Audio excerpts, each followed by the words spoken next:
la primera semana hablamos de la voluntad del Padre. Honestamente entendemos esto. Esto no es una religión. Punto número uno, esto no es una religión. El cristianismo no se trata de reglas y de hay que hacer esto y hay que parar de hacer esto y todo eso. Eso no es el cristianismo. El cristianismo es una relación íntima con Jesucristo. Amén. Tiene todo que ver con esa relación con Jesucristo. No tiene que ver con cuán bueno eres o cuán malo eres o cuán obediente eres o cuán no, eso no tiene que ver con una relación íntima con Cristo. Todo depende de eso. Si no tenemos eso, no tenemos nada. Amén. Hablamos de eso la primera semana. La semana pasada hablamos sobre las promesas de Dios, que las promesas de Dios son sí en Cristo. Amén. Estamos de acuerdo de eso, que todas las promesas de Dios en Cristo son sí y amén para nosotros. Amén. Esta semana quiero seguir con esto de he decidido. Y si tienen sus Biblias, y si no tienen una Biblia, vamos a ponerlo acá. Pero si tienen sus Biblias, Hechos capítulo 4. Y yo creo que el Señor nos va a bendecir ahora. Hechos capítulo 4.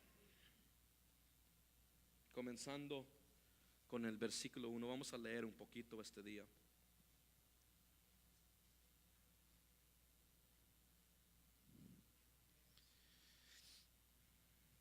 Hechos 4:1 dice: mientras Pedro y Juan le hablaban a la gente, se les presentaron los sacerdotes, el capitán de la guardia del templo y los saduceos. Estaban muy disgustados porque los apóstoles enseñaban a la gente y proclamaban la resurrección que se había hecho evidente en el caso de Jesús. Prendieron a Pedro y a Juan, y como ya anochecía, los metieron en la cárcel hasta el día siguiente. Pero muchos de los que oyeron el mensaje creyeron, y el número de estos llegaba a unos 5,000 después de haber predicado el evangelio. Al día siguiente se reunieron en Jerusalén los gobernantes, los ancianos y los maestros de la ley. Ahí estaban el sumo sacerdote Anás, Caifás, Juan, Alejandro y los otros miembros de la familia del sumo sacerdote. Hicieron que Pedro y Juan comparecieran ante ellos y comenzaron a interrogarlos: ¿con qué poder o en nombre de quién hicieron ustedes esto? Pedro, lleno del Espíritu Santo, le respondió: gobernantes del pueblo y ancianos, hoy se nos procesa por haber favorecido a un inválido y se nos pregunta cómo fue sanado. Sepan pues todos ustedes y todo el pueblo de Israel que este hombre está aquí delante de ustedes sano gracias al nombre de Jesucristo de Nazaret, crucificado por ustedes pero resucitado por Dios. Jesucristo es la piedra que desecharon ustedes los constructores y que ha llegado a ser la piedra angular. De hecho, en ningún otro hay salvación, porque no hay bajo el cielo otro nombre dado a los hombres mediante el cual podamos ser salvos. Los gobernantes, al ver la osadía con que hablaban Pedro y Juan y al darse cuenta de que eran gente sin estudios ni preparación, quedaron asombrados y reconocieron que habían estado con Jesús. Amén. Quiero hablar sobre este tópico ahora: el impacto de conocer a Jesús. El impacto de conocer a Jesús. Yo quiero que usted se voltee a su vecino y dígales: este mensaje es para usted. Háganlo. Este mensaje es para usted. Amén. Este mensaje es para usted. Amén. Quiero hablar sobre el impacto de conocer a Jesús. Amén. Nos encontramos en la historia de los hechos, en el tiempo de los apóstoles. Y esto es después que Jesucristo murió, después que Jesucristo resucitó y después que Jesucristo ascendió a los cielos. Amén. Ellos ahora se encuentran sin la persona de Jesucristo. Ellos se encuentran sin su líder, sin su maestro. Y más el libro de Hechos, el nombre completo del libro de Hechos es los Hechos de los Apóstoles. Esta es la historia de los apóstoles después de Jesucristo. Y ellos se encuentran en un lugar difícil. en un lugar que no es cómodo. Se encuentran en la cárcel, arrestados porque acaban de estar predicando a Jesucristo y acaban de sanar a un hombre inválido en el nombre de Jesús, y se encuentran en un lugar muy incómodo porque hicieron algo bueno, pero se encuentran sin su maestro. Lo bello es que Jesús, antes que se fue, les dijo: el Padre enviará a otro, el Consolador. Ustedes espérense en Jerusalén para la promesa. Ellos esperaron en Hechos 1 y Hechos 2. Y la Biblia dice que en Hechos 2, en un festivo judío que se llama Pentecostés, ellos recibieron la promesa del Espíritu Santo. Que ahora Jesús no estaba caminando con ellos, pero Dios estaba viviendo en ellos por medio del Espíritu Santo. Es un poco interesante también que nos encontramos en Hechos 4 con estos dos hombres, Pedro y Juan. Es interesante que comienza la historia con ellos porque ellos eran dos de los tres discípulos que conocían a Jesús más íntimamente. ¿Cuántos discípulos había? 12, ¿verdad? Entre esos 12 había 3 que estaban más cercas a Jesús. No eran todos que aunque todos caminaban con él, había 3 que era Juan, Pedro y el hermano de Juan, ahorita yo creo que es Andrés, que estaba con ellos, o Santiago, disculpe. Y ellos estaban ahí y eran los que estaban más cercas a Jesús. En donde Jesús iba, ellos iban. Aun si los 12 completos no iban, estos 3 siempre iban. Ellos vieron a Jesús en el monte de transfiguración. Ellos estaban ahí en Getsemaní cuando arrestaron a Jesús. Ellos eran los más cercas a Jesús. Y nos encontramos con estos dos hombres que se encuentran en la cárcel y delante de lo que se llama el Sanhedrín, que son los ancianos de Israel, los mismos hombres que condenaron a Jesucristo. Eran exactamente los mismos. El sumo sacerdote, los sacerdotes, la familia del sacerdote. Este grupo de personas condenaron a Jesús y ahora están tratando de condenar a los seguidores de Jesús también. Y ellos están hablando y algo sucede en este momento que ya no son lo que eran antes. Ellos, aunque están en la cárcel y aunque se encuentran sin su maestro, hay un valor en ellos. Hay algo que ha cambiado en cada uno de ellos, porque no sé si usted sabe eso. En las Biblias modernas y en los costumbres religiosos dicen San Mateo y San Juan y San Pedro y San esto. No eran santos, ni son santos. De esa manera, todos somos santos como hijos de Dios y como cristianos, pero el san y todo eso era costumbre que se han ido. Estos hombres eran cobardes. Los apóstoles, los discípulos eran cobardes. Eran hombres rústicos, eran hombres que tenían tantos errores. El momento que lo crucificaron a Jesucristo, ellos corrieron a una casa, cerraron la puerta y le pusieron llave por miedo de la gente. Imagínense, no son la gran cosa. Ellos eran como usted y yo, los mismos errores, las mismas fallas, con miedo, cobardes, escondiéndose de todos, hasta que Jesús aparece con ellos. Porque la diferencia y el impacto que usted puede hacer en este mundo no tiene nada que ver con usted, tiene que ver con lo que Cristo está haciendo en usted. No tiene nada que ver con su habilidad, no tiene nada que ver con cuán inteligente es usted, o cuánto valor tiene usted, o cuánto tiempo ha estado en la iglesia, o cuán bueno puede hablar o predicar. No tiene nada que ver con eso, tiene que ver totalmente con lo que Cristo puede hacer en usted y lo que usted permite que Cristo va a hacer en su vida. El impacto de conocer a Jesús es grande. Estos discípulos llegaron de ser cobardes a ser hombres valientes, hombres sin temor. Cada uno de ellos casi murieron por la causa de Jesucristo. Tradición mantiene que Pedro fue crucificado al final de su vida. Fue crucificado y él rehusó ser crucificado como su Señor. Solo pusieron cabeza abajo. A algunos, yo creo que era Mateo, no sé exactamente cuál era, lo llevaron hasta el punto del templo, hasta arriba, y lo tiraron de ahí enfrente de todos. A Juan, el último apóstol que escribió Apocalipsis, a él lo tiraron en agua caliente que estaba hirviendo y él sobrevivió. Estos hombres fueron de ser cobardes, hombres que no eran nada, hombres sin estudio, hombres rústicos, enojados, peleoneros, a impactar el mundo totalmente.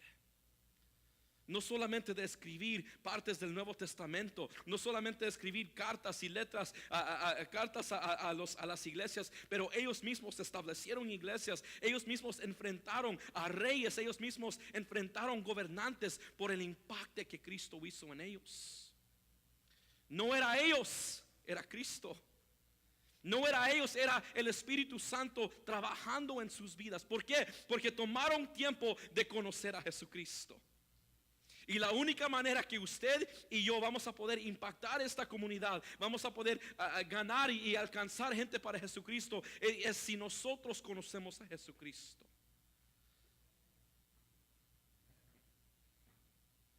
¿Están conmigo todavía? Me están dando miradas como que se están perdidos totalmente. La única manera que nosotros vamos a poder impactar este mundo es por lo que le permitimos que Jesucristo haga en nuestras vidas. Pedro y Juan eran pescadores, mi tipo de gente. Me encanta pescar. Cuando yo llego al cielo, al final de mi vida, yo voy a pescar con Pedro y Juan. Eran pescadores. Eran hombres que no eran nada, no eran nadie. Ellos no tenían educación, nunca tenían el privilegio de ir a la escuela, porque ellos no venían de la familia de Leví, ellos no venían de una familia de ricos, ellos no eran parte de la secta religiosa, ellos nunca iban a tener esa oportunidad. No eran nadie. Hombres enojados. Pedro le encantaba pelear, era un gran peleonero. En donde él iba siempre andaba peleando y discutiendo con todos, y lo podemos ver en Getsemaní cuando saca su espada y le corta el oído al siervo que está arrestando a Jesús. Era un hombre bueno, era un hombre rústico. Estos hombres, el ir a pescar eso no era solamente su trabajo, eso era su identidad. No es como ahora que muchos cambian de trabajo a trabajo a trabajo a trabajo y no saben lo que hacen. Eso era su identidad. Y por eso dicen Jesús el carpintero. Eso era su identidad de quién era. No solamente era un trabajo, era la manera como vivían diariamente. Pescadores, aun cuando no estaban pescando, pero todavía eran pescadores. Pero eso era su identidad. Hombres sin estudio, hombres rústicos, hombres enojados. Y Jesús los llamó a ellos. Y no solamente los llamó, pero les cambió su identidad totalmente. Porque el mundo dice: tú eres esto. El mundo dice: eres un mentiroso, eres un mujeriego, eres un cobarde, eres alguien deprimido, eres alguien que siempre está enfermo, tú eres esto, tú nunca vas a hacer nada, nunca vas a poder, nunca ni terminaste la escuela, tú no eres nada. Y Jesús dice: no, eso no es tu identidad. Tu identidad está en mí. Lo que determina quién somos no es este mundo. Lo que determina quién somos no son los estandartes de este mundo. Lo que determina quién somos es Dios. Amén. ¿Están conmigo? No me dejen solo. Jesús cambia nuestra identidad totalmente. Y Pedro, la Biblia dice, lleno del Espíritu Santo, se para y comienza a hablar con ellos. Y habla con un valor. Habla lo que dice, yo creo que la palabra era osadía, yo creo que es la palabra. Un valor con autoridad, sin miedo. Y ellos entendieron esto, que esto era una promesa de Dios. Porque Cristo dijo exactamente esto. Vamos a ir a Mateo capítulo 10.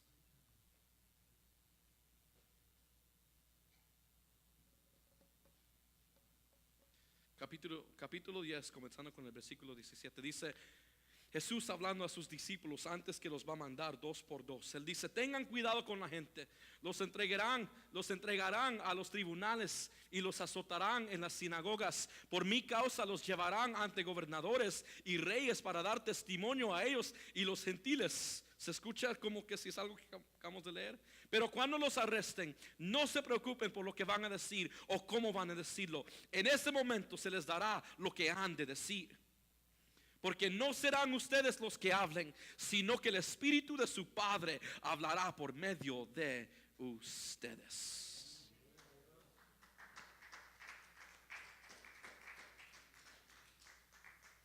Amén. Amén. Me voy a ayudar a alguien este día. No va a ser sus fuerzas, no va a ser su inteligencia, no van a ser ni sus palabras, pero el Espíritu de Dios va a hablar por medio de ustedes. Es la única manera que usted va a alcanzar a esa persona que nadie más pudo alcanzar. Es la única manera que nosotros vamos a ir a esta comunidad y vamos a llenar esta casa, no por quién somos nosotros, no porque somos religiosos, no porque nos miramos bien y nos vestimos bien, no porque nos creemos la gran cosa, pero por medio de lo que Jesucristo está haciendo en nosotros, por medio de la transformación del Espíritu Santo. Pero eso solamente sucede cuando tomamos tiempo para conocerlo a Él íntimamente. Yo no le puedo introducir a usted a alguien quien yo no conozco. Amén. Yo no puedo venir y decir: este es mi amigo tal y tal, si no es mi amigo tal y tal. Yo no tengo la autoridad ni la habilidad de decir: oye, yo lo conozco, si no lo conozco, porque después soy un mentiroso.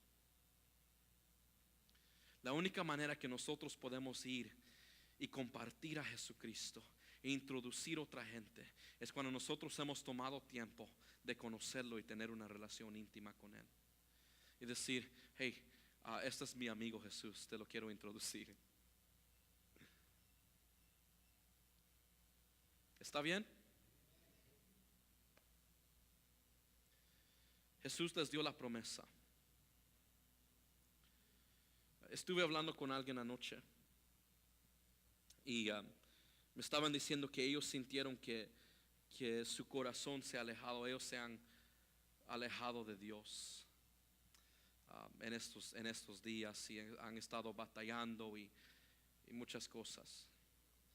Y comenzamos a tener una conversación sobre esto y les hablé de esto, de ser íntimos con el Señor. Y le dije,